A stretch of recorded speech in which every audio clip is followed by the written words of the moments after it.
Hi guys வணக்கம். So welcome to my channel. My channel subscribe பண்ணுங்க, like பண்ணுங்க, share சொல்லுங்க. என்ன பார்க்க போறோம் அப்படின்னு கேட்டீங்க அப்படின்னா வந்துட்டு இன்னைக்கு நாம இந்த படத்தை பத்தி ரிவ்யூ பண்ண போறோம். ஸோ இந்த படத்துல வந்துட்டு யாரெல்லாம் நடிச்சிருக்காங்க கேட்டீங்கன்னா அபிராமி அண்ட் பிரீத்தி முகுந்தன் அண்ட் நம்முடைய அர்ஜுன் சார். ஸோ இவங்க நடிச்சிருக்கிறாங்க. ஸோ இந்த படத்துல ஒரு மிகப்பெரிய எலிவேஷன்ஸ் இருக்குது. ஸோ அதெல்லாம் வந்து ட்ரெய்லர்லேயே பார்த்துருப்போம். அண்ட் எனக்கு இந்த படத்தை ட்ரெய்லர்ல பார்க்கும்போது பார்க்க பெருசாக இன்ட்ரெஸ்ட் இல்லை. அதான் நிரசமான ஒரு உண்மை. அதான் ஆனா சில இன்ஸ்டாகிராம் அந்த ரிவ்யூஸ் ஒப்பீனியன்ஸ் எல்லாம் வந்துட்டு வரும்போது உண்மையிலே இந்த படத்தை ஏதோ இருக்குது, நம்ம கண்டிப்பா இந்த படத்தை தியேட்டர்ல பார்க்கணும் அப்படிங்கிற ஆசை வந்து இன்னைக்கு நான் அறக்க பறக்க ஓடி அடிச்சு போய் பார்த்த படம் தான் வந்து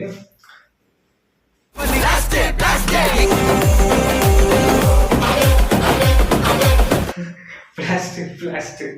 சோ அதை பத்தி பேசலாம், வாங்க வீடியோக்குள்ள போலாம்.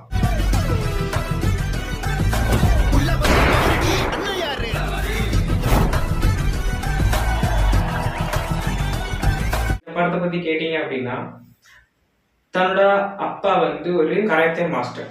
ஸோ ஒரு கராத்தே மாஸ்டரா இருக்கிற இவருக்கு தன்னுடைய குழந்தை எந்த விஷயத்தையும் பயப்படக்கூடாது, எதுக்காகவும் பயப்படக்கூடாது, அப்படி துணிச்சலா இருக்கணும். பெண்ணாக பிறந்தா வந்துட்டு உடக்கமா எல்லாம் இருக்கணும் அவசியம் கிடையாது, ஆக்ரோஷமாவும் இருக்கலாம், சிங்கப்பண்ணாவும் இருக்கலாம் அப்படின்னு சில மோட்டிவேஷனை கொடுத்துட்டு அவங்களோட வழியில வளர்க்க விடுறாங்க. இட்ஸ் லைக் வளர விடுறாங்க. யாருக்கு நேரம் நடந்தாலும் தட்டி கேட்கணும். நான் உங்களுக்காக இருக்கேன், என் மகளுக்காக நான் இருக்கேன், நாளைக்கு நான் உனக்காக இருப்பேன்னு கேட்டா தெரியாது. ஸோ அதனால நீ உன்னை பார்த்துக்கணும் அப்படிங்கிறதுக்காக அவங்களுக்கு கராத்தே சொல்லி கொடுக்குறாங்க. ஸோ அந்த கராத்தே சொல்லி கொடுத்ததுக்கு அப்புறம் நமக்கு தெரிஞ்சவங்களுக்கு தான் நம்ம ஹெல்ப் பண்ணலாம் அப்படின்னு கிடையாது, நமக்கு தெரியாதவங்களுக்கும் சில பிரச்சனை அப்படின்னா ஹெல்ப் பண்ணலாம் அப்படின்னு சொன்ன ஒரு வார்த்தைக்காக அவங்களுக்கு தெரியாத சில பேருக்கு அவங்க கண்ணு முன்னாடி பிரச்சனை வருது அப்படின்னா நம்முடைய பிரீத்தி முகுந்தன் வந்துட்டு ஹெல்ப் பண்றாங்க.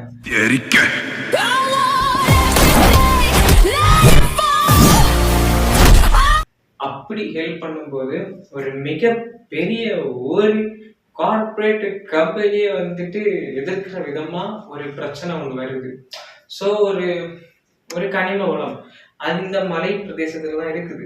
ஸோ இந்த இடத்துல வந்துட்டு ட்ரில் பண்ணோம் அப்படின்னா அதை எடுக்கும்போது பாதி ஊரும் அழிஞ்சிடும். ஸோ அதை வந்துட்டு தடுக்கணும் அப்படின்றதுக்காக இவங்க ஏதாவது பண்ண மாட்டாங்க.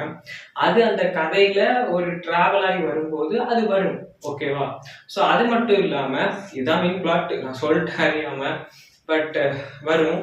அண்ட் அது மட்டும் இல்லாம இந்த பிரீத்தி முகுந்தன் இருக்காங்க. ஸோ இவங்களுக்குன்னாகவே இந்த படத்தை டெடிகேட் பண்ண மாதிரி இருந்துச்சு. இது அர்ஜுன் சார் படமா இல்லை பிரீத்தி முகுந்தன் படமான்னு கேட்டா சத்தியமா எனக்கு தெரியல. பிரீத்தி முகுந்தன் தான் படம் நினைக்கிறேன். ஏன்னா அவங்களுக்கான அந்த ஸ்கிரீன் ஸ்பேஸ் வந்துட்டு ரொம்ப அதிகமா இருந்துச்சு. நம்முடைய அர்ஜுன் சார் கூட அந்த அளவுக்கு ஸ்கிரீன் ஸ்பேஸ் கிடையாது, பட் ஆனால் இவங்களுக்கு அவ்வளோ அதிகமாக இருந்துச்சு. அண்ட் இவங்களோட அந்த ஸ்டார்டிங் அந்த சின்ன வயசு சீக்வன்ஸும் fight sequence, middle of section sequence and வந்து சில போல்கிங்க வந்து பொண்ணுங்களை தப்பாகவே அந்த பார்க்குற ஒரு சீக்வன்ஸ் வந்துட்டு பெண்களுக்கு சண்டை பயிற்சி எந்த அளவுக்கு முக்கியம், பெண்கள் தன்னை காப்பாற்றிக்கிறதுக்கு என்ன விஷயம் முக்கியம் அப்படிங்கிறத இன்டைரக்டா சொன்ன விதமாக தான் இருந்துச்சு. அண்ட் அது மட்டும் இல்லாம தப்பானவங்க வந்து எப்படிப்பட்டவங்களா இருந்தாலும் அதை நம்ம எதிர்க்கணும் அப்படிங்கிறத வந்துட்டு சொல்லி காமிச்ச படம் தான் இந்த படம். கராத்தே மாஸ்டர் பொண்ணா.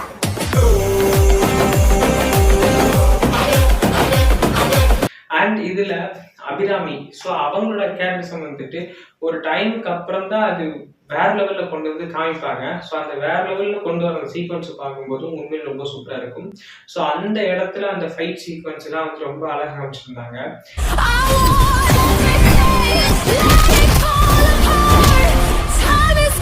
அண்ட் அது மட்டும் இல்லாம இன்னொரு கேரக்டர் வந்து ஜான் அப்படின்ட்டு, ஸோ அவரும் வேற லெவல். அண்ட் இன்னொரு விஷயம் என்ன அப்படின்னா இந்த படத்துல ஆக்ஷன் கிங் இருக்காரு அப்படிங்கிறதுக்காகவோ என்னவோ தெரியல, படம் ஃபுல்லா ஃபைட் தான். ஃபைட்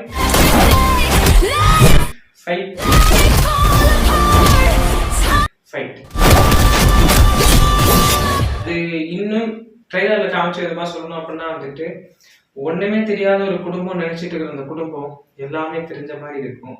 ஸோ அதை எப்படி காமிச்சாங்க அப்படிங்கிறது இந்த படத்தை பார்க்கும்போது கண்டிப்பா உங்களுக்கு புரியும்.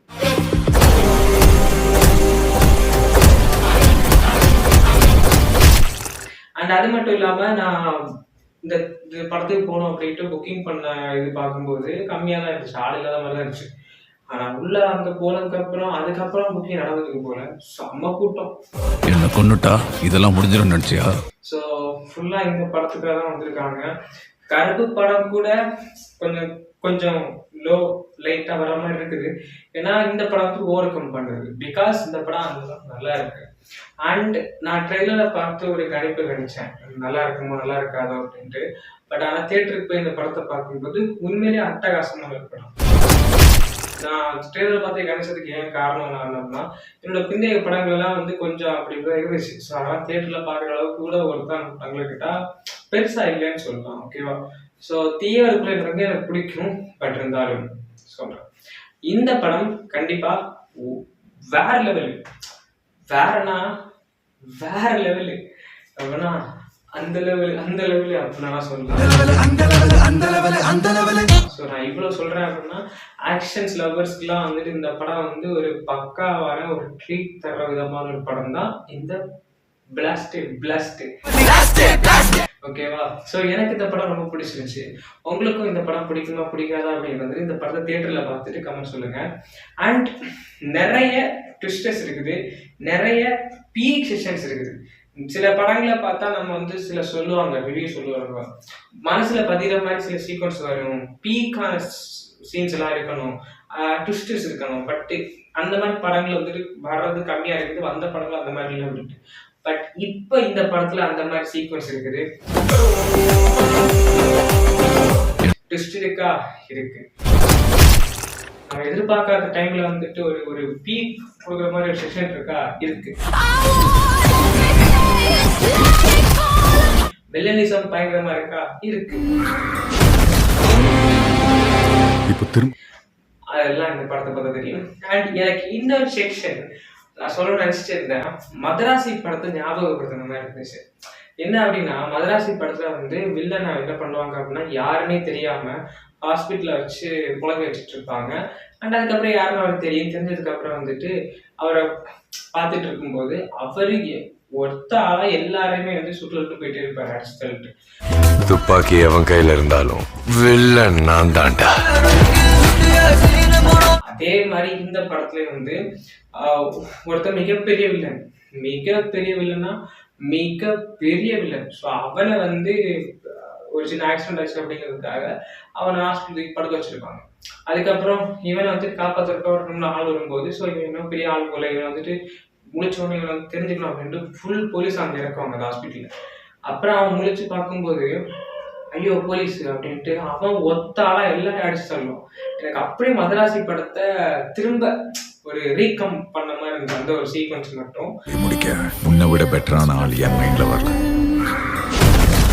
மற்ற மாதிரி இந்த படத்தை பார்க்கும்போது வந்துட்டு வேற டிஃப்ரெண்டான கதை. அந்த சீக்வன்ஸ் மட்டும் அங்கேருந்து சுட்ட மாதிரி இருந்துச்சு. ஸோ அங்கேருந்து சுட்ட வடையா சுடாத வடையா அப்படிங்கிறத நீங்க தியேட்டர்ல பார்த்து கண்டிப்பா எனக்கு கமெண்ட் சொல்லுங்க.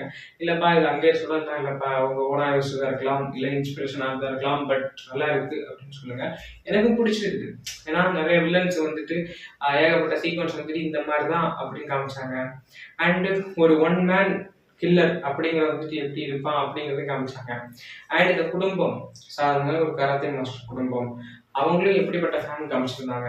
ஒரு பொண்ணோட வாழ்க்கையில வந்துட்டு சில தடைகள் வரும்போது அதெல்லாம் எப்படி தடுத்து ஓவர் கம் பண்ணி வரணும் அப்படிங்கிறதுக்கான அந்த விஷயத்தையும் காமிச்சிருந்தாங்க. ஸோ அதெல்லாம் பார்க்கும்போது இந்த படம் பார்க்கறது கண்டிப்பா ஒர்த் அப்படின்னு நான் சொல்லுவேன்.